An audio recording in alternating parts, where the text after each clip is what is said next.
Oke, kita sampai kepada seri yang ketiga. Yang pertama adalah apa? Iman di dapur api. Yang kedua kemarin iman di dalam gua singa. Sekarang yang ketiga iman untuk menghadapi raksasa. Dan kita sebetulnya dalam tema lokal itu faith in adversity. Iman di dalam menghadapi tantangan-tantangan kehidupan. Nah, saya mau bergaris bawahi sebelum kita masuk. Saudara adalah bohong kalau ada hamba Tuhan berkata, kalau saudara di dalam Tuhan semuanya pasti beres. No. Ya, justru kita harus diperhadapkan dengan persoalan supaya iman kita boleh semakin kuat, semakin bertumbuh. Nah, kita belajar dalam seri ini juga saya akan menggarisbawahi bahwa tema-tema perjanjian lama, para tokoh perjanjian lama tidak dengan segera kita bisa ambil lalu kita cantumkan, masukkan ke dalam hidup kita. Kita harus menjadi seperti Sadrak, Mesah, Abednego. Kita harus menjadi seperti Daniel. Kita dalam cerita yang sekarang ini nanti menjadi seperti Daud. Nah, kebanyakan kita menempatkan diri kita dalam posisi untuk menggantikan tokoh perjanjian lama dengan pribadi kita dan berhadapan dengan masalah. Nah, ini adalah sudut pandang religius yang lalu. Nah, sekarang dalam seri-seri ini saya ingin menampilkan bahwa kita tidak ditempa untuk seperti itu. Nanti kita akan belajar. Oke? Tema lokal kita 1 Samuel 17 sebetulnya mulai dari 31 sampai 54. Tetapi kalau kita baca ini nanti saya nggak selesai khotbahnya. Saudara nanti marah lagi. Kenapa? Lama sekali khotbahnya Om Sam, Pak Sam. Bikin saya ngantuk gitu loh. Jadi saya persingkat dari ayat 46 sampai dengan ayat yang ke-51. Saudara kita baca sama-sama yuk. 2, 3. Hari ini juga Tuhan akan menyerahkan, ada bisa baca enggak?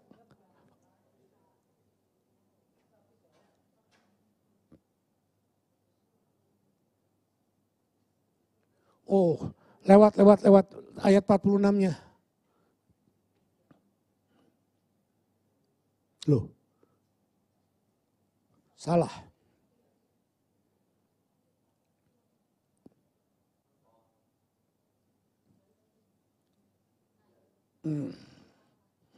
Di tengah-tengah ya? Yang mana? Hari ini juga, ini kelebihan satu ya. Oke, yuk kita baca mulai dari situ. 2, 3. Hari ini juga Tuhan akan menyerahkan engkau ke dalam tanganku. Dan aku akan mengalahkan engkau dan memenggal kepalamu dari tubuhmu. Hari ini juga aku akan memberikan mayatmu dan mayat tentara orang Filistin kepada burung-burung di udara dan kepada binatang-binatang liar. Supaya seluruh bumi tahu bahwa Israel mempunyai Allah. Dan supaya segenap jemaah ini tahu bahwa Tuhan menyelamatkan bukan dengan pedang dan bukan dengan lembing. Sebab di tangan Tuhanlah pertempuran, Ia pun menyerahkan kamu ke dalam tangan kami. Ketika orang Filistin, betul kan? Ketika orang Filistin itu bergerak maju untuk menemui Daud, maka segeralah Daud berlari ke barisan musuh untuk menemui orang Filistin itu. Lalu Daud memasukkan tangannya ke dalam kantungnya, diambilnyalah sebuah batu dari dalamnya, diumbannya, maka kenalah dahi orang Filistin itu. Sehingga batu itu terdemam dalam dahinya dan terjerumuslah ia dengan mukanya ke tanah. Demikianlah Daud mengalahkan orang Filistin dengan umban dan batu. Ia mengalahkan orang Filistin itu dan membunuhnya tanpa pedang di tangan. Daud berlari mendapatkan orang Filistin itu, lalu berdiri di sebelahnya, diambilnyalah pedangnya, dihunusnyalah dari sarangnya, lalu ia menghabisi dia. Dipancungnyalah kepala dengan pedang itu. Ketika orang-orang Filistin melihat bahwa pahlawan mereka telah mati, maka larilah mereka. Terima kasih buat kerjasama yang baik. Sebelum selanjutnya saya minta izin ya buka jas, kayaknya hari ini panas, 30 derajat.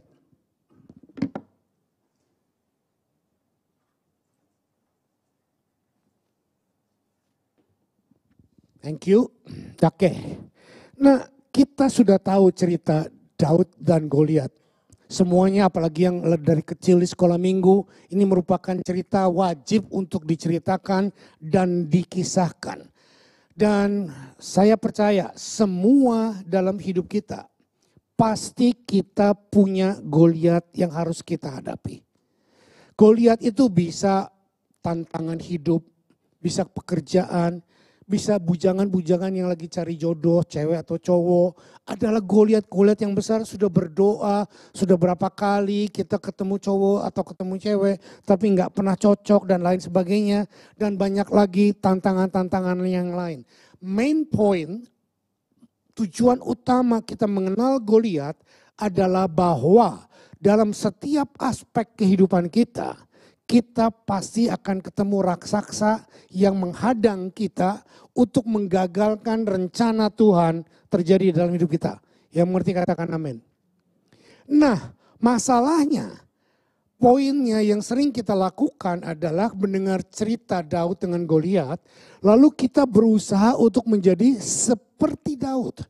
Guru-guru sekolah minggu, pendeta-pendeta juga berkata, jadilah seperti Daud. Perkasa, kuat, kalahkan raksasa, hancurkan mereka. Dan inilah poin yang sangat keliru. Dulu saya pun ngajar seperti ini. Tetapi sekarang saya mau berkata bahwa ada satu lensa yang lain, bahwa kita tidak di-challenge untuk menjadi seperti Daud, Sadrak, Mesa, Abednego, Daniel dan lain sebagainya. Karena kita punya satu pahlawan yang sangat luar biasa yang sudah berperang bagi kita. Yuk kita baca statement ini. 2, 3. Hanya ada satu saja pahlawan hebat di dalam Alkitab. Dan pahlawan itu bukan Anda, bukan saya. Dari kitab Kejadian sampai ke kitab Wahyu. Pahlawannya adalah Yesus Kristus. Tanamkan dalam pikiranmu sekarang. Sadrak, Mesa, Daniel, Daud dan lain sebagainya adalah figur atau gambaran pribadi Yesus di dalam diri kita.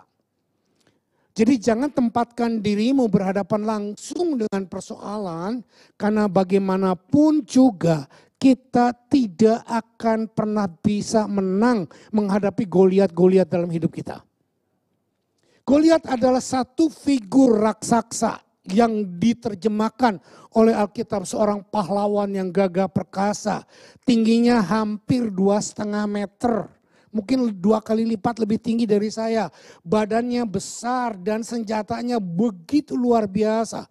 Dan gambaran ini adalah gambaran bahwa dalam setiap aspek kehidupan kita, kita akan diperhadapkan dengan tantangan yang tidak bisa kita kalahkan. Senggol kiri kanannya, denger. Kok Tuhan kejam ya, kok Tuhan jahat ya. Kok menghadapkan kita kepada hal-hal yang tidak bisa kita kalahkan. Bahkan tidak bisa kita hindarkan. Tetapi saudara, justru itulah karena kebaikan Tuhan. Kita diperhadapkan dengan raksasa-raksasa yang kita tidak bisa kalahkan. Karena Dia yang akan mengalahkannya bagi kita. Ini poin yang krusial. Bukan lalu timbullah peperangan bangsa Israel dengan Goliat. Saudara perhatikan. Dan pada waktu Samuel datang ke rumahnya Jesse. Tahu Jesse? Siapa? Papahnya Daud. Nah cerita ini mundur dikit. Tadi sudah berhadapan dengan Goliat. Tapi sebelum berhadapan dengan Goliat, ada satu cerita yang saya miss tadi. Bahwa Tuhan sebetulnya sudah menolak Saul. Siapa Raja Saul? Raja yang dipilih pertama kali. Dan Tuhan kecewa kepada Raja Saul karena Saul lebih mementingkan nama baiknya, posisinya daripada perintah Tuhan. Dan Saul sudah ditolak dan Tuhan berkata kepada Samuel. Samuel pergi ke rumah Jesse dan urapi seorang anak. Di sini ada satu teka-teki silang. Kenapa Tuhan gak jelas ngomong anak yang paling kecil, Daud dan lain sebagainya. Kenapa Tuhan cuma ngomong kepada Samuel, pergi ke rumah Jesse, urapi salah satu anak di sana, dan itulah yang akan kupilih jadi raja. Halo? Seringkali kita pun mendapatkan pernyataan Tuhan tidak jelas. Seringkali Tuhan berbicara kepada kita sepertinya seperti teka-teki. Apa yang harus kita lakukan? Saudara tahu kenapa? Supaya kita lebih bergantung kepada Tuhan. Karena kalau Tuhan sudah berkata pergi ke rumah Jesse, urapi Daud, anak paling kecil, pendek, gini. Samuel tidak perlu berdoa dan Samuel tidak perlu lagi bergantung kepada Tuhan. Dia cuma tinggal datang kepada Jesse, anakmu Daud keluarkan dan aku urapi jadi raja. Deng, selesai. Tapi Tuhan tidak seperti itu. Dalam hidup kita, Tuhan tidak memberikan gambaran blueprint, jalan lurus nanti belok kiri, belok kanan. Nanti kamu ketemu jodoh wanita pakai rambut putih di sana, pakai baju putih, itulah istrimu. Enggak demikian, saudara. Enggak demikian. Tapi Tuhan sering membawa kita kepada satu alternatif untuk kita berjalan lebih bergantung kepada Dia. Nah, pada waktu Samuel datang ke rumah Jesse, Samuel berkata, Jesse, kenapa? Mic-nya mesti diganti lagi? Enggak. Tak kira mic-nya mesti diganti lagi. Oke. Jesse, aku disuruh Tuhan untuk mengurapi anakmu. Dan anakmu salah satunya akan jadi raja. Maka Jesse langsung mengeluarkan anaknya yang paling besar, paling tinggi, paling keren, paling cakep dan lahir pertama. Siapa namanya? Hah? Gideon. Eliab bukan. Siapa namanya? Betul Eliab. Lalu waktu Samuel melihat Eliab, Samuel bilang, wow, berdiri di hadapan Tuhan. Inilah calon raja yang Tuhan pilih. Ganteng, tinggi, keren, keker, perkasa. Waktu Samuel berdiri mau mengurapi, di sini baru Tuhan ngomong. Nah, seringkali Tuhan bicara kepada kita at the very right moment. Seringkali Tuhan berbicara kepada kita seperti ini. Ngeri-ngeri sedap hidup dengan Tuhan ya. Tuhan gak pernah bicara lebih dulu. Tapi most of the time. Tuhan bicara at the right time. Waktu kita mau buat kesalahan, Tuhan langgar. Atau sometimes kita diizinkan masuk kesalahan. Supaya kita belajar tentang kesetiaan Tuhan. Nah terus. Waktu Samuel datang dan Eliab berdiri. Samuel berkata inilah raja yang bakal diutus Tuhan. Tapi Tuhan berkata bukan dia. Lalu Tuhan berkata kepada Samuel, jangan melihat penampilan. Jangan melihat rupa. Jangan melihat apapun. Karena Tuhan melihat hatinya. Dan Tuhan berkata kepada Samuel, bukan dia yang aku pilih. Karena aku tidak melihat penampilan, aku melihat hati. Lalu Samuel berkata kepada Jesse, Jesse ini gak boleh, Tuhan bilang gak bisa. Lalu Jesse menampilkan 7 anak laki-laki yang lain. Satu persatu, Tuhan bilang bukan ini, bukan ini, bukan ini, bukan ini. Sampai selesai dan Samuel berkata kepada Eliab, mana lagi? Semuanya ini bukan yang Tuhan mau. Pasti kamu punya 1 anak lagi. Pasti yang lain. Kalau kamu gak keluarkan anak itu, kita gak akan makan. Biasanya kalau Nabi datang selalu dikasih makan, dikasih persembahan. Sama saudara ya. Saudara juga kalau ngundang saya pasti kasih makan. Nah, apalagi yang lebih tahu saya kasih makannya daging wagyu lagi. Nah, ini gak minta, ini cuma ngasih tahu. Oke, jadi Samuel berkata kepada Jesse, we will not sit for it. Tapi Jesse berkata kepada Samuel begini, ya Tuanku Nabi, aku memang punya anak 1 lagi tapi badannya kecil, gak punya kemampuan, dia gak pinter dan dia biasa-biasa aja. Rasanya gak mungkin kalau dia. Tapi Samuel bilang, panggil dia dan mari kita lihat. Begitu Daud datang, Alkitab berkata, pipinya kemerahan, wajahnya bersinar. Dan waktu dia datang, Samuel dapat suara Tuhan, ini dia, ini yang aku pilih, urapi dia. Saya membuat beberapa statement di sini. Pertama, mungkin saudara mengalami seperti Daud, ditolak. Mungkin saudara mengalami seperti orang-orang yang berkata bahwa saudara tidak pandai, saudara tidak bisa, saudara tidak punya pendidikan, saudara nggak punya kemampuan. Jangan sakit hati dan jangan marah. Tuhan tidak melihat penampilanmu. Orang yang berdiri di hadapan saudara ini adalah seperti itu. Dari kecil tidak pernah diharapkan untuk jadi juara. Tidak pernah diharapkan untuk menjadi orang pilihan. Papa saya sangat mencintai koko saya. Dan saya menjadi anak yang kecil yang tidak dianggap. Kalau main game sama koko saya selalu kalah. Saya selalu tidak pernah bisa menang. Main gambar, main gundu, main apa saja selalu kalah. Di sekolah waktu SD saya on karena tukang nyontek. Saudara, jadi saya bisa menghayati betul kalau Daud berkata bahwa dia dihindarkan, dia ditaruh di belakang dan itulah saya. Setiap kali papa saya ketemu dengan papa saya itu orang pendidikan tinggi. Dia mulu teman-temannya banyak orang londo-londo, Belanda-Belanda. Dan dia bisa Holland spreken dengan bagus sekali. Sementara saya bengong dengerin mereka bicara pakai bahasa Belanda. Ya, tapi papi saya selalu berkata kalau ditanya mana anakmu dia akan keluarkan kokonya, bukan saya. Koko saya. Jadi saya mengalami apa yang Daud alami. Dalam hal ini, saudara, saya berkata, bahkan waktu Tuhan mengutus saya kemari pun, saya berkata bahasa Inggris saya pas-pasan.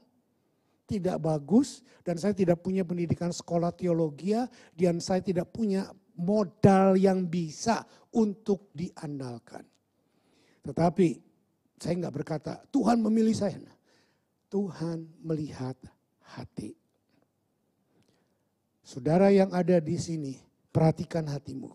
Mungkin kau dikecilkan oleh lingkunganmu, mungkin kau dikecilkan oleh suasana kehidupanmu, tetapi Tuhan tidak pernah mengecilkan engkau. Dan saudara, itulah sebetulnya keindahan hidup di dalam Tuhan. Dan dari sini kita belajar, saya mengambil 3 poin. 1, medan pertempuran. 2, pertempuran yang paling terutama. Lalu 3, baru pertempuran yang akan kita hadapi. Nah, sekarang kita masuk poin pertama, medan pertempuran. Dari 1 Samuel 17 dan kita melihat bahwa orang Filistin sedang berperang dengan bangsa Israel.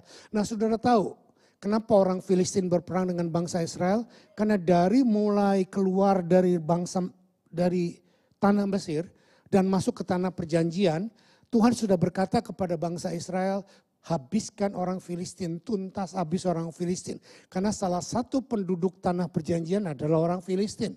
Tetapi Israel gagal melakukan itu. Sehingga Filistin tetap ada dan bertumbuh, bahkan lebih hebat, lebih pandai dalam teknologi. Dan Alkitab mencatat bahwa orang Filistin adalah orang yang pertama dalam menepak berkat persenjataan lewat metal atau logam. Sehingga kita lihat peperangan mereka dengan senjata lengkap, dengan tirai atau perisai lengkap, pedang dan lembing dan segala macam, semua perlengkapan perang yang sangat canggih. Sementara bangsa Israel tidak punya apa-apa. Bahkan bangsa Israel tidak punya pengertian tentang army, tentang kemiliteran. Sehingga waktu ditantang oleh orang Filistin. Dan orang Filistin tidak menantang perang bersama. Tapi orang Filistin punya jagoan yang namanya Goliat. Dan di sini peperangan adalah 1 to 1, man to man. Jadi siapa jagoanmu keluarkan dan maka akan keluarkan jagoannya lagi. Siapa yang jagoannya kalah mati, berarti mereka semua kalah satu bangsa. Dan muncullah Goliat. Nah, Goliat berseru-seru. Langsung Goliat berkata, pahlawanmu bukan hanya akan bertempur untuk kamu, tetapi dia akan bertempur sebagai kamu sendiri.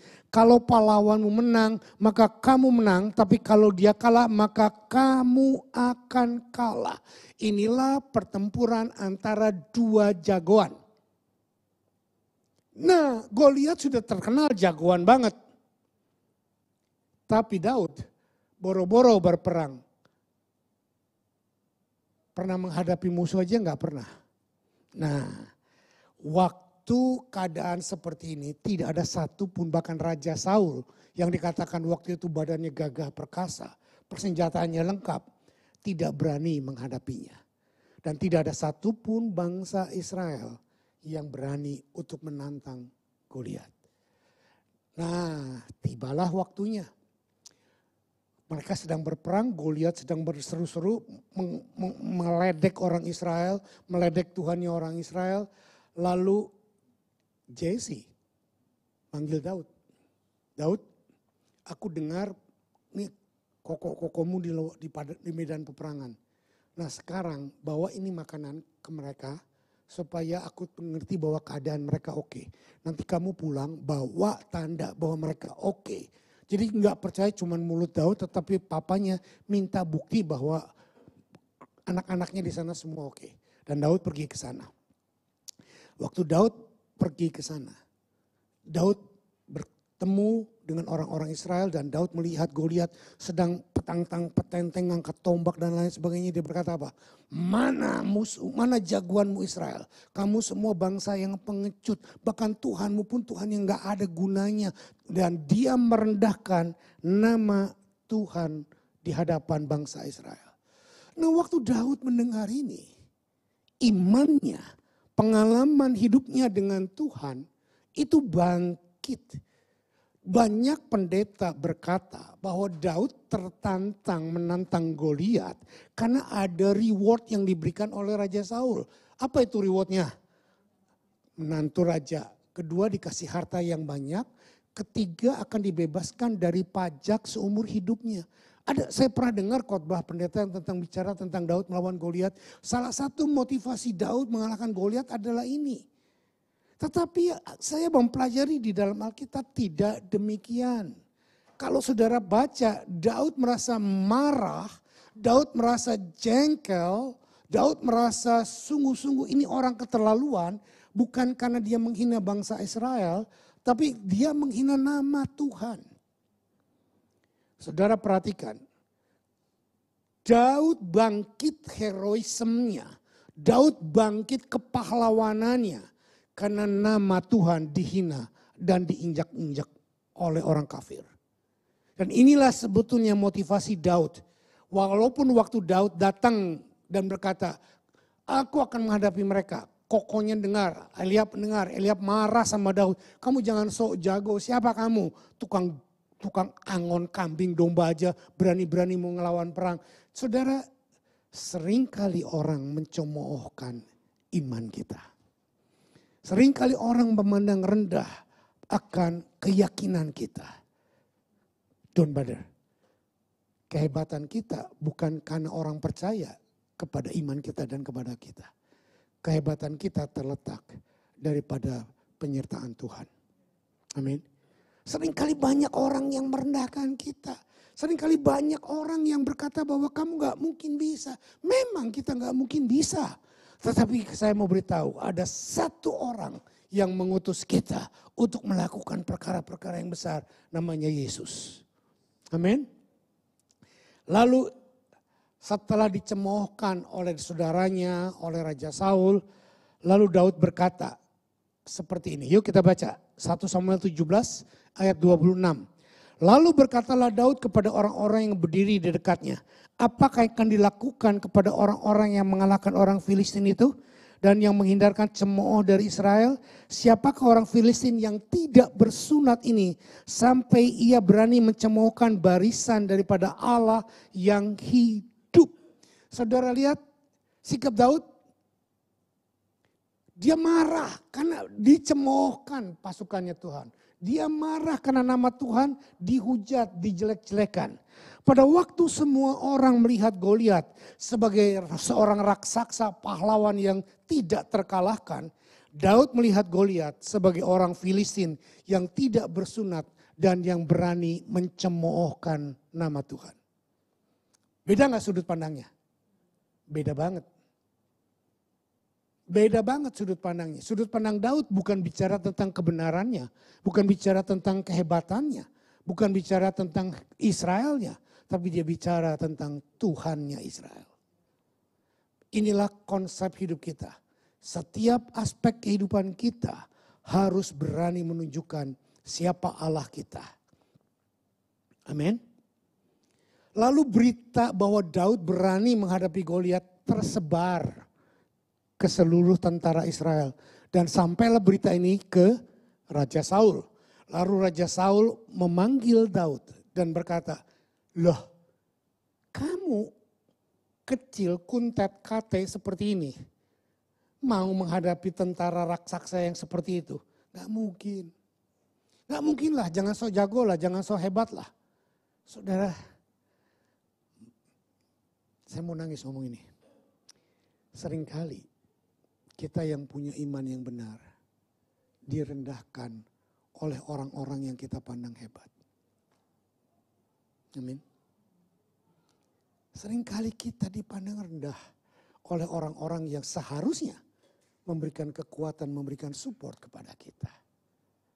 Tapi saya mau kasih tahu, don't worry. Orang lain boleh despise kita. Situasi boleh memandang rendah kita.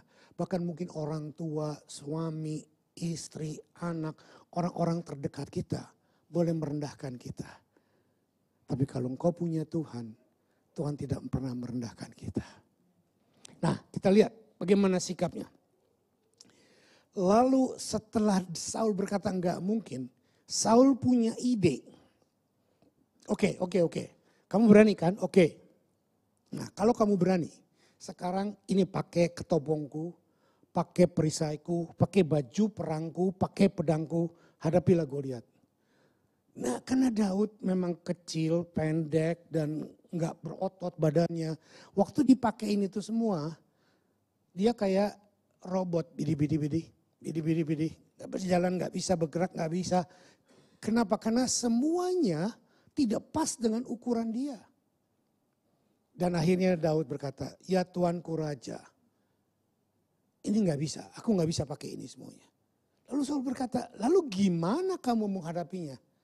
Dan saya sangat suka dengan jawaban Daud yang berkata seperti ini. 1 Samuel 17 ayat 34 sampai 37. Tetapi Daud berkata kepada Saul, hambamu ini, yuk kita baca 2, 3, hambamu ini biasa mengembalakan kambing domba ayahnya, stop. Hambamu ini bukan orang yang biasa menghadapi pertempuran. Tapi dia berkata apa?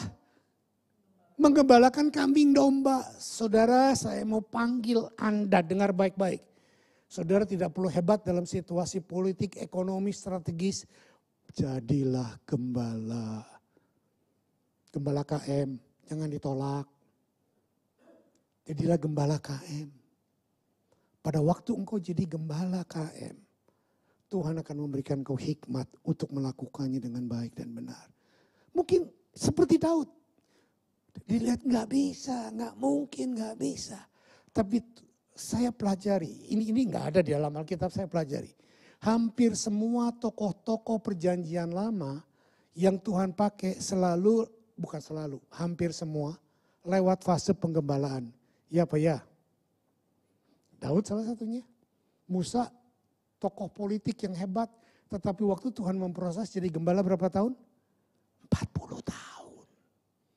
Nggak enak, sedih, luka, memaksakan diri kita untuk melakukan sesuatu di luar kemampuan kita. Yes. Dipandang rendah orang. Yes. Orang yang berdiri di depan saudara ini salah satu contohnya. Direndahkan, diabaikan. Tetapi pada waktu kita mau menggembalakan. Seperti Daud berkata, hambamu ini biasa mengembalakan kambing domba. Mending kambing domba satu kandang 50 ekor. Cuma 2 atau 3 ekor. Gembala KM yang jemaatnya cuma 2 atau 3 orang.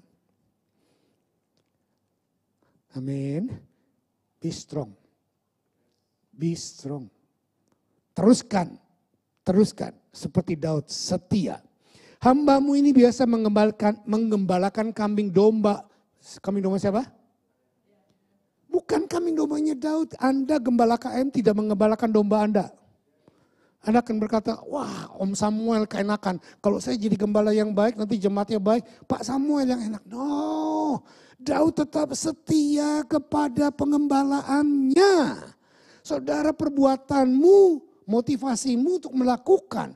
Pada waktu saudara bekerja di kantor, bukan karena ada bos kau bekerja baik, bukan karena kau punya bisnis kau baik, tetapi engkau jangan berpikir kau kerja untuk orang, memperkaya orang, memperindah hidup orang. No way. Alkitab berkata setialah dalam perkara-perkara yang kecil.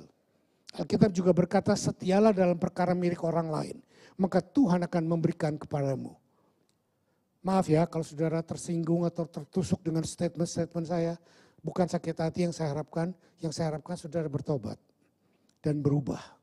Amin. Oke, apabila datang singa atau beruang yang menerkam seekor domba dari kawanannya, maka aku mengejarnya, menghajarnya, melepaskan domba itu dari mulutnya. Kemudian apabila ia berdiri menyerang aku, maka aku menangkap janggutnya lalu menghajarnya dan membunuhnya. Saudara dengar saya, lihat saya. Domba 2-3 ekor.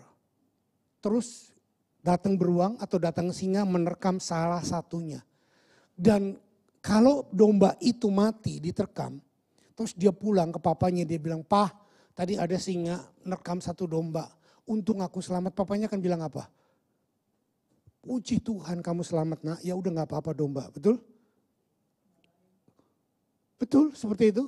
Kalau bapak yang baik betul seperti itu. Tapi kalau bapak yang geblek ya enggak, dia akan berkata, "Kamu enggak tanggung jawab ya, dombamu cuma sedikit aja kamu enggak bisa atur." Nah, tapi saya percaya di sini enggak ada bapak yang seperti itu. Maksud saya begini, Daud betul-betul bertanggung jawab dengan pekerjaannya sampai nyawanya dipertaruhkan. Daud betul-betul bertanggung jawab akan tugasnya. Sampai dia berkata, "Nyawaku aku pertaruhkan." Bukan karena untuk cari jabatan, bukan untuk cari pahala dari papanya, bukan untuk cari pujian dari siapapun. Karena dia tahu bahwa ini tanggung jawab dia. "Hei, ini tanggung jawabku, kalau kamu singa, beruang mau mengusik aku, hadapi dulu aku." Dan oleh karena itu Tuhan suka dengan sikap Daud. Saudara, Tuhan memilih Daud berdasarkan hatinya. Tuhan memilih Daud berdasarkan kesetiaannya dalam perkara-perkara kecil. Ayat 36 berkata, "Baik singa maupun beruang telah dihajar oleh hambamu ini, dan orang Filistin yang tidak bersunat itu akan sama seperti salah satu daripada binatang itu, karena ia telah mencemooh barisan daripada Allah yang hidup." Lalu kata Daud, "Tuhan yang telah melepaskan aku dari cakar singa, dari cakar beruang, dia juga yang akan melepaskan aku dari tangan orang Filistin itu." Kata Saul kepadanya, "Pergilah, Tuhan menyertai engkau." Saudara, I love what Daud says. Dia bilang, Tuhan yang menyertai aku. Tuhan yang sudah memberikan aku kekuatan untuk membunuh singa dan beruang. Tuhan yang sama juga akan memberikan aku kekuatan untuk membunuh Goliat. Dia tidak boasting dengan, "Aku sudah bisa mengalahkan singa, maka aku juga punya kemampuan untuk mengalahkan Goliat." Enggak, dia enggak berkata aku. Are you with me? Ini loh kualitas kehidupannya. Mari kita betul-betul miliki kualitas seperti itu. Yang Daud katakan sebetulnya, "Aku tahu fisikku, tubuhku bukan postur seorang pahlawan yang perkasa. Tetapi aku sudah membunuh singa beruang dengan tanganku. Aku tahu Goliat adalah seorang raksasa. Tetapi Tuhanku jauh lebih besar dan perkasa." Statementnya lagi, saudara berhadapan dengan persoalan yang begitu besar, keuangan, jodoh, kesehatan, masalah rumah tangga atau apapun, di hadapan Tuhan itu hanya seperti debu. Kenapa? Karena Tuhan kita jauh lebih besar, jauh lebih perkasa dari itu semuanya. Ini loh yang Daud katakan. Daud punya mentalitas yang seperti itu. Dan saya tidak berkata, "Saudara, kamu harus jadi seperti Daud." Enggak, nanti ujung-ujungnya kita akan melihat bahwa Daud ini adalah gambaran daripada pribadi Yesus. Daud memiliki sudut pandang yang benar tentang peperangannya. Daud berperang dengan penuh semangat untuk memuliakan Tuhan. Amin. Satu hal yang pasti bahwa Daud menolak untuk memakai persenjataannya Saul. Karena Daud tidak mau berperang bersama Tuhan dengan memakai persenjataan manusia. Are you with me? Saya akan pertajam lagi statement ini. Banyak orang akan menyodorkan ide, pendapat, saran, solusi kepada masalah yang sedang kita hadapi. Dan seringkali kita berkata, aduh ini bagus, ini hebat, ini aku lakukan. Tapi kalau saran atau pendapat atau cara yang dianjurkan adalah cara manusiawi, lebih baik kita tolak. Seperti Daud menolak idenya Saul. Berkata apa? Pakai senjataku, pakai perlengkapanku. Lu mendatangkan keuntungan? Of course. Karena secara perhitungan kalkulasi manusia, semua perlengkapan Saul itu cukup canggih. Tetapi jangan melihat kecanggihan, jangan melihat kehebatan solusi dari persoalan. Tetapi lihatlah kepada Tuhan yang bisa menyelesaikan persoalanmu bukan dengan cara orang lain, bukan dengan cara manusia, tapi dengan caranya sendiri. Dan caranya sendiri, dengar baik-baik, caranya Tuhan. Seringkali Tuhan memakai apa yang ada padamu. Caranya Tuhan seringkali memakai apa yang ada padamu. Dan seringkali apa yang ada pada kita itu kita lihat jelek, tidak berguna, tidak punya kemampuan dan lain sebagainya. Tetapi miliki sudut pandang yang Daud katakan. Aku tidak berperang dengan caramu Raja Saul. Aku akan maju berperang dengan cara Tuhan. Aku sangat yakin kepada firman Tuhan. Dan aku sudah melihat kuasa Tuhan yang menyertai aku. Maka Tuhan yang sama akan menyelesaikan masalah Goliat. Amin. Amin. Sekarang terjadilah pertempuran. Daud di sebelah kiri misal. Goliat di sebelah kanan. Ini dua pegunungan. Di tengahnya lembah. Dan Daud berdiri di sini. Goliat berdiri di sana. Waktu Goliat berkata melihat Daud. Anjingkah aku ini? Sampai bangsa Israel mengirim orang kedil, kate, gak berguna ini untuk datang kepadaku. Gak punya kemampuan apa-apa. Kamu pandang aku ini sebagai apa? Saudara, lagi-lagi suara manusia, suara dunia merendahkan keadaanmu. Tapi jangan mau kau direndahkan. Daud maju, nggak pakai baju perang. Daud maju, pakai ali-ali. Tahu ali-ali? Ketepel. Orang Indonesia bilang bandringan. Yang biasa di anak-anak nakal nyuri mangga. Ya nyuri buah, kalau malam-malam mereka banding. Cetuk, buahnya jatuh, diambil. Nah yang seperti itu. Dan Daud tidak mengambil batu sembarangan. Dia ngambil batu di sungai adanya 5. Nah jangan ditafsirkan 5 itu angkanya anugerah dan lain sebagainya. Ya silakan aja lah boleh. Tapi yang saya mau katakan kenapa Daud mengambil 5? Karena Daud tahu ada 5 raksasa sebetulnya.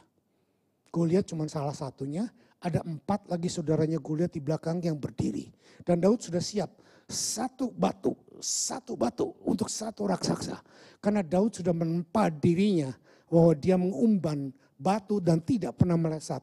Dan saya ngomong ini bukan karena kesimpulan, saya mempelajari di dalam 1 Tawari, dalam 2 Samuel, bahwa ada satu suku di bangsa Israel yang memang mengkhususkan dirinya melatih berperang dengan ali-ali. Dan ali-ali ini sangat siap dan sangat tepat, dan tidak pernah salah dalam sasaran. Dan salah satunya adalah Daud. Ya, kita perhatikan kembali kemari. Jadi pada waktu Daud berperang dengan senjata ali-ali di look down. Seringkali dunia melihat kita, siapa lo? Waktu saya datang ke sini juga, siapa lo? Lo bukan lulusan sekolah teologi, lo bukan punya pengalaman jadi pendeta besar di Indonesia. Lo gak punya ini, gak punya itu, dan kita di look down. Tapi jangan menjadi down karena orang look down kita. Karena ada satu oknum yang bersama dengan Daud. Dan oknum yang sama juga bersama dengan kita. Yaitu Yesus Kristus. Amin. Nah, saya suka sekali waktu Daud ditantang. Dan Daud menjawab dengan ini. Itu ayat berapa? 45, 47 ya? Betul ya? Betul gak sih? Saya gak bisa baca dari sini. Oh belum. Oke sekarang yang ini. 45 sampai 47. Yuk kita baca. 2, 3. Tetapi Daud berkata kepada orang Filistin itu, Engkau mendatangi aku dengan pedang dan tombak dan lembing. Tetapi aku mendatangi engkau dengan nama Tuhan semesta alam, Allah segala barisan Israel yang kau tantang itu.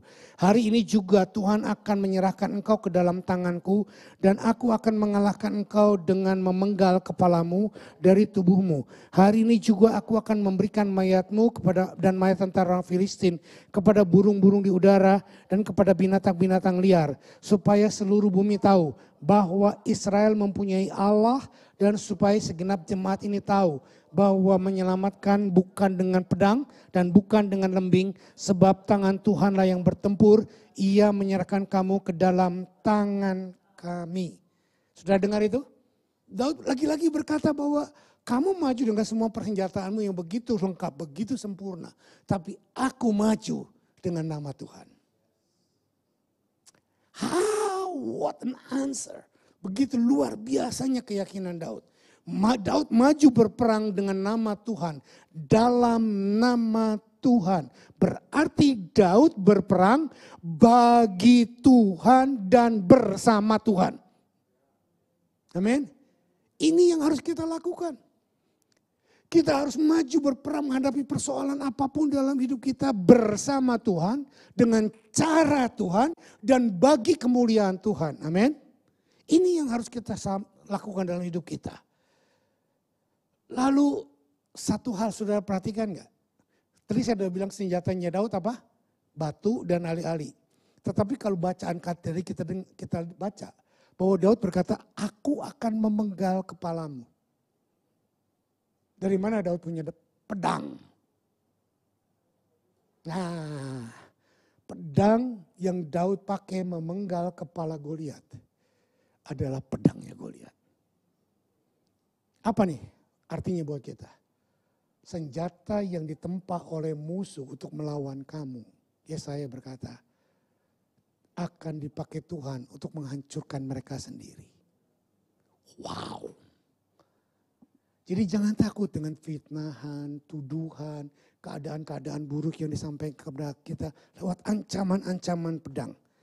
Tuhan berkata bahwa aku akan membalikan keadaannya. Seperti yang saya khotbah Daniel, reverse untuk mengembalikan. Siapa musuh-musuh Daniel yang menyeburkan Daniel ke gua singa. Tapi Daniel diselamatkan oleh Tuhan. Lalu musuh-musuhnya dimasukkan ke gua singa. Goliat berusaha untuk memenggal Daud dengan pedangnya. Tetapi Daud memakai pedang Goliat untuk memenggal kepala Goliat. Are you with me? Nah, Daud berperang. Lagi-lagi kita lihat jawaban ini. 1 Samuel 17 ayat 52-54. Yuk kita baca 2-3. Maka bangkitlah orang-orang Israel dan Yehuda. Mereka bersorak-sorak lalu mengejar orang-orang Filistin sampai dekat Gad dan sampai pintu gerbang Ekron. Dan orang-orang yang terbunuh dari orang Filistin bergelimpangan di jalan ke Saarabim. Sampai Gad dan sampai Ekron. Kemudian pulanglah orang Israel dari pemburuan hebat atas orang Filistin. Lalu menjarah perkemahan mereka. Dan Daud mengambil kepala orang Filistin yang dipancungnya itu dan membawanya ke Yerusalem. Tetapi senjata-senjata orang itu ditaruhnya di dalam kemahnya. Saudara lihat? Tadinya semua orang Filistin mendekam sembunyi, gak berani bersuara. Tetapi setelah Daud menang, kemenangan Daud atas Goliat adalah kemenangan Israel atas Filistin. Kemenangan Daud bukan hanya untuk Israel tetapi sebab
dikalahkan oleh kuasa Tuhan Yesus, oleh David kita. Siapa? Angkat tangan.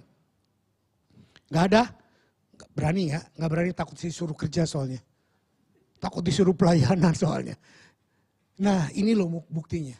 Kita sudah merasa, dan bukan cuma merasa, kita sudah mengalami bagaimana pembebasan oleh kuasa Tuhan Yesus.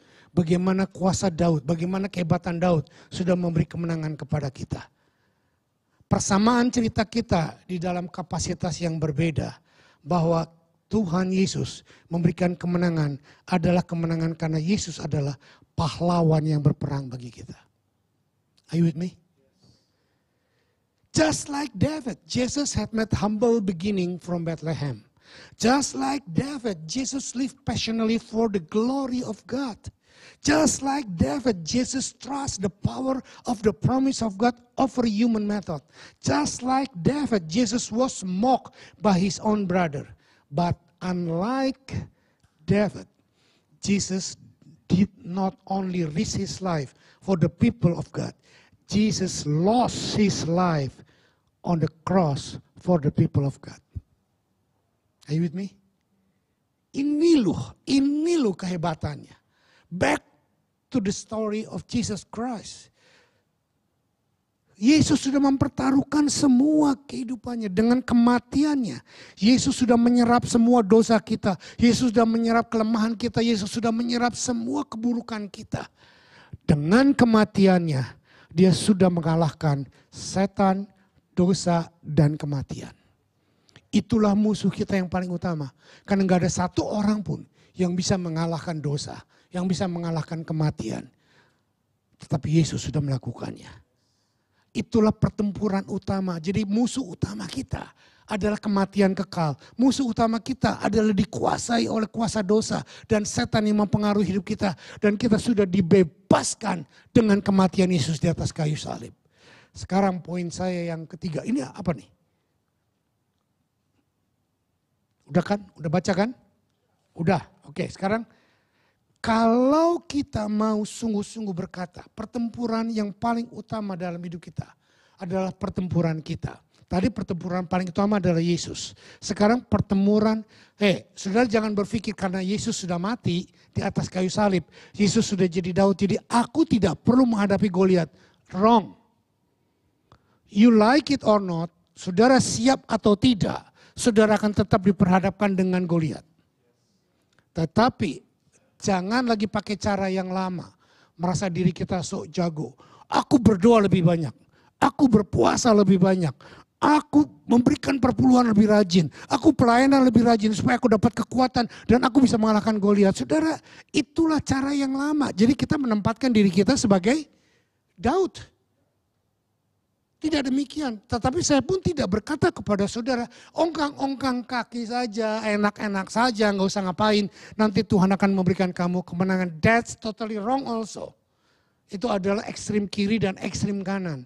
Yang saya mau katakan di sini adalah kalau kita sungguh-sungguh percaya. Yuk kita baca 2, 3. Kalau kita adalah pahlawan dalam cerita kehidupan kita, maka kita sedang hidup dalam sebuah, ini loh. Kalau saudara berkata, aku seperti Daud, aku bisa mengalahkan Goliatku. Saudara sedang berbuat kesalahan fatal. Karena tidak ada satupun orang yang bisa mengalahkan Goliat. Tidak ada satupun orang yang bisa mengalahkan kuasa setan, kuasa maut dan kuasa dosa. Amin. Yang harus kita lakukan, kita percaya kalau ada seorang pahlawan yang sudah memenangkan buat kita, yang sudah mengalahkan Goliat bagi kita. Jika kita punya peran dalam kehidupan Goliat dan Daud, maka kita adalah bangsa Israel. Seperti yang saya katakan tadi. Oke, sekarang saya berikan 3 contoh, 3 benefit bahwa dalam kehidupan Tuhan, bagaimana kita berhadapan dengan Goliat. Sebelumnya coba saudara senggol kiri kanannya. Hadapi Goliatmu. Nah, saya berkata hadapi Goliatmu tapi bukan dengan cara kita. Bukan dengan cara Saul, bukan dengan cara biasa.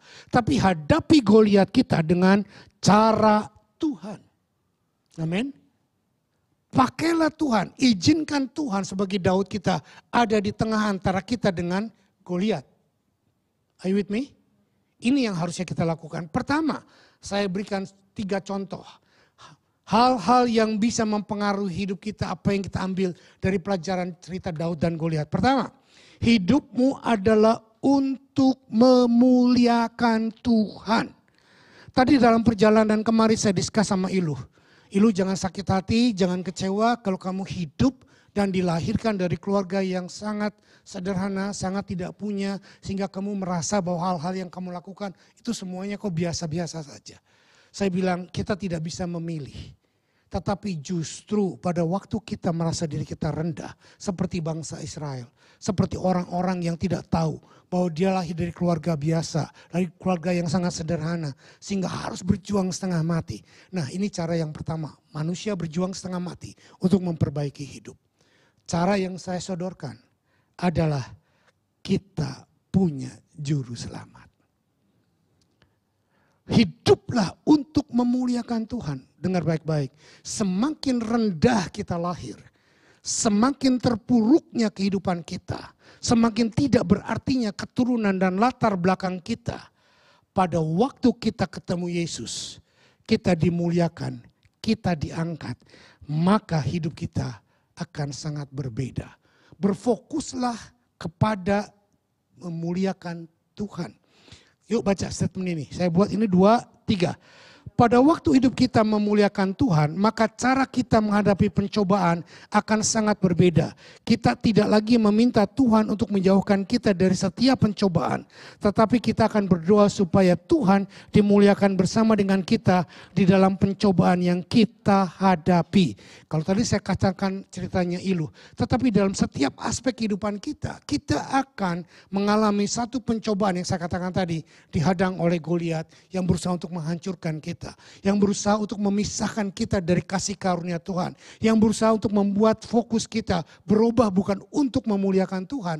Tetapi self pity, iba diri, melihat keadaan diri kita. Dan akhirnya merasa diri kita kepahitan, tertolak dan menolak Tuhan. Tetapi yang saya sodorkan pagi ini. Marilah kita berdoa. Tuhan biarlah hanya namamu yang dimuliakan dalam segala aspek kehidupanku. Kalau kehendakmu untuk membunuh Goliat, silakan bunuh Goliat ini. Tetapi jika memang kehendakmu untuk mengalami kesakitan dan pergumulan berat ini, maka jadilah seperti hanya kehendakmu. Saudara, ada banyak hal. Kita selalu meminta Tuhan, luputkan aku dari Goliat, luputkan aku dari dapur api, luputkan aku dari singa. Itu doa yang paling sederhana, doa yang paling gampang. Tetapi meluputkan kita dari Goliat, meluputkan kita dari dapur api, meluputkan kita dari singa, itu biasa. Tetapi kalau saudara ada di hadapan Goliat, kalau saudara ada di dalam dapur api, kalau saudara ada di dalam gua singa, dan saudara bisa menang, itu luar biasa. Amin. Ini loh yang Tuhan mau kita kerjakan. Saudara jangan merasa terancam kalau hidupmu sedang ada di dapur api. Kalau hidupmu ada sedang diejek Goliat. Jangan mencari kenyamanan. Jangan mencari kesuksesan. Tuhan permuliakanlah pribadimu lewat persoalan ini. Itu doa yang seharusnya kita panjatkan. Yang kedua, waktu saya tinggal 1,5 menit. Kedua, selain tadi nomor 1 apa? Hidupmu untuk memuliakan Tuhan. Yang kedua sekarang, percayalah kepada janji dan kuasa Tuhan. Dalam peperangan melawan raksasa, ingatlah bahwa pertempuran ini bukan milikmu. Seperti Daud berkata tadi bahwa pertempuran ini bukan milikku, tetapi milik Tuhan. Ayo saudara ngomong 1, 2, 3. Pertempuran ini bukan milikku. Masalah keuangan, perceraian, penyakit, keadaan buruk bukan milikku. Tetapi aku sedang diperhadapkan kepada Goliat dan Goliat sudah dikalahkan. Amin. Amin. Goliat sudah dikalahkan. Dan ini yang harusnya jadi pegangan kita. Yuk kita baca 2-3. Yesus sudah menaklukkan raksasa utama, yaitu dosa dan kematian. Sebab itu setiap raksasa lain yang kita hadapi dalam hidup sekarang ini sudah dikalahkan. Kita tidak sedang berperang untuk kemenangan, tetapi kita berperang dari kemenangan karena Yesus Kristus sudah menang total. Banyak kali kita salah dalam konsep berpikir. Kita harus menang, kita harus menang, kita harus menang. No, you have won. Kita sudah menang. Bukan karena kita yang menang, karena Yesus yang menang, maka kemenangan Yesus diberikan kepada kita. Amin. Ini poin utama. Setiap hidup kita sekarang sudah punya firman dan Roh Kudus. Dan firman dan Roh Kudus adalah materai dan janji penyertaan Tuhan yang akan menyertai kita sampai seluruh rencana Tuhan digenapi dalam diri kita. Amin. In Christ we do not have fear death because death only bring us to Christ. Siapa yang masih takut mati? Mati adalah pertemuan kita dengan Kristus. Amin.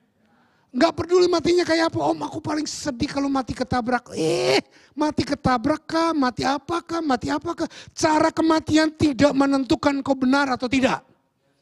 Kalau cara kematian menentukan kau benar, rasul-rasul yang paling menderita. Matinya ada yang disate, ada yang digoreng, ada yang dipenggal, ada yang dipisahkan badannya ditarik oleh binatang. Dan orang-orang bilang sekarang mati basah, mati penasaran. Di dalam Alkitab nggak ada mati penasaran.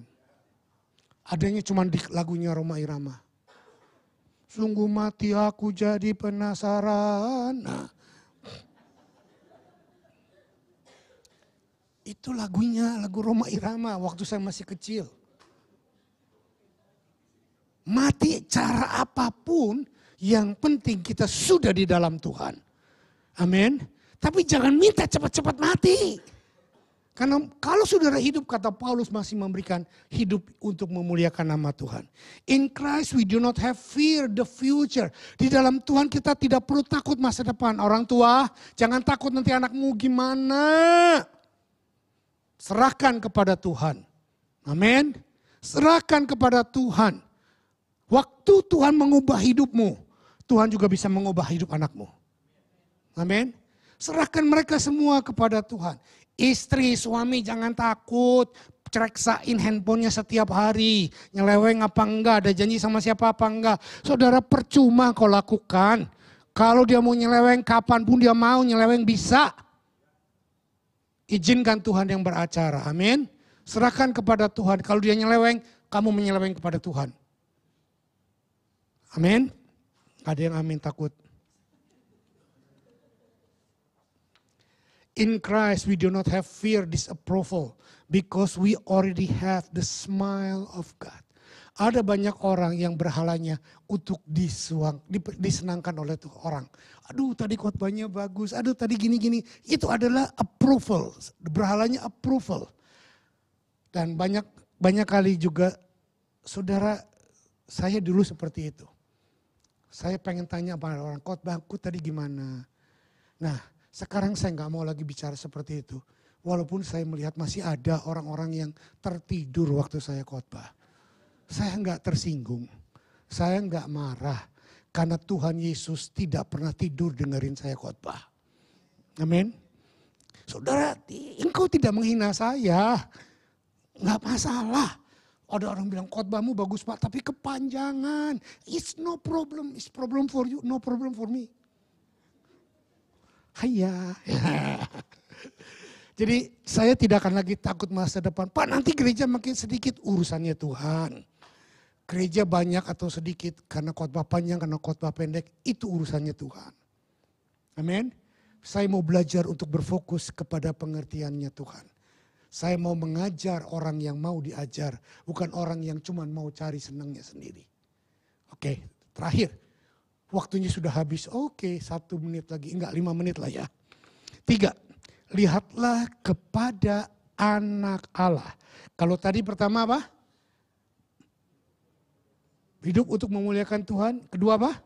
Percayalah kepada janji dan kuasa Tuhan. Yang ketiga terakhir, lihatlah kepada anak Allah. Oke, ayatnya kita lihat. Yuk kita baca 1, 2, 3. Karena kita mempunyai banyak saksi, bagaikan awan yang mengelilingi kita. Marilah kita menanggalkan semua beban dan dosa yang begitu merintangi kita. Dan berlomba dengan tekun kepada perlombaan yang diwajibkan bagi kita. Marilah kita melakukannya dengan mata yang tertuju kepada Yesus. Yang memimpin kita dalam iman dan yang membawa iman kita kepada kesempurnaan. Yang dengan mengabaikan kehinaan, tekun memikul salib, ganti sukacita yang disediakan bagi Dia yang sekarang duduk di sebelah tahta Allah. Saudara, ayat ini berkata kepada kita, waktu Yesus menghadapi penyalipan, Dia sangat bersukacita. What? Kok disalib dengan sukacita? Wow. Tetapi ayat ini berkata kepada kita, dia bukan narsis, dia bukan psikopat yang berkata bahwa nggak apa-apa aku menderita, aku sakit, nggak apa-apa, bukan itu. Tetapi di dalam konsep pikirannya, Yesus punya satu, aku disalib, aku mati, aku menderita, tetapi dengan satu tujuan, aku akan bersukacita bersama you and me. Itu loh. Mari kita miliki pikiran yang sama. Menghadapi Goliat, menghadapi masalah, menghadapi tantangan, menghadapi persoalan. Mungkin tidak bisa kau selesaikan. Mari kita tetap bersukacita karena kita punya Tuhan yang selalu bersama dengan kita. Amin. Sukacita kita, ada satu ayat yang saya nggak catat di sini. Jangan izinkan siapapun mencuri sukacitamu.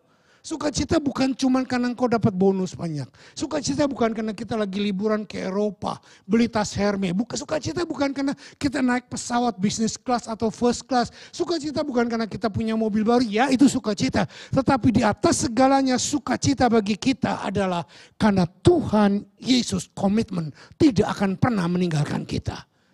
Itu sukacita yang tidak bisa dibayar dengan apapun. Miliki sudut pandang yang seperti itu. Satu-satunya, mari kita baca, ini statement saya yang terakhir. Yuk, 2, 3. Satu-satunya sumber kekuatan kita bukanlah mengandalkan kekuatan kita untuk mengalahkan raksasa. Tetapi melihat dan bersandarlah pada Yesus yang sudah mengalahkan semua raksasa bagi kita. Dan bukan cuma melihat Yesus sebagai contoh kehebatan. Tetapi menikmati perbuatan Yesus yang sudah mati di salib bagi kita. Maka kita akan menjadi kuat dan berani. Bukan cuma melihat kepada salib Yesus, tapi alami salib Yesus itu berguna buat hidup kita. Amin. Terima kebenaran itu. Itu menjadi bagian kesukaan bagi kita. Semakin kita memandang kepahlawanan Yesus Kristus, semakin membuat kita menjadi pahlawan seperti Dia. Amin. Kita tundukkan kepala Tuhan. Hamba sudah berhenti untuk berbicara tentang bagaimana menghadapi raksasa. Engkau sudah mengalahkan Goliat bagi kami. Dan kami engkau berikan kekuatan bersama dengan engkau untuk mengalahkan raksasa-raksasa biasa yang ada di dalam hidup kami.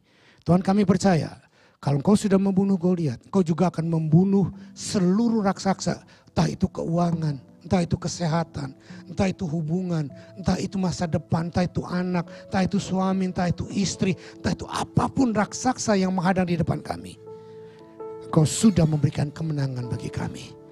Bukan teori, tapi de facto bahwa engkau sudah menang. Dan kami terima kemenangan itu. Kami bangkit seperti bangsa Israel bangkit.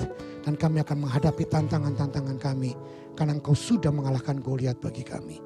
Dalam nama Yesus, sebentar kami juga akan masuk kemenangan lewat perjamuan kudus. Tuhan, inilah sumber kemenangan kami. Kau sudah mengalahkan maut, kau sudah mengalahkan dosa, kau sudah mengalahkan semua yang tidak mungkin kami kalahkan. Yang selanjutnya, kami diperhadapkan kepada raksasa-raksasa kecil. Tetapi tetap memakai caramu, kami akan keluar lebih daripada pemenang. Dalam nama Yesus, amin.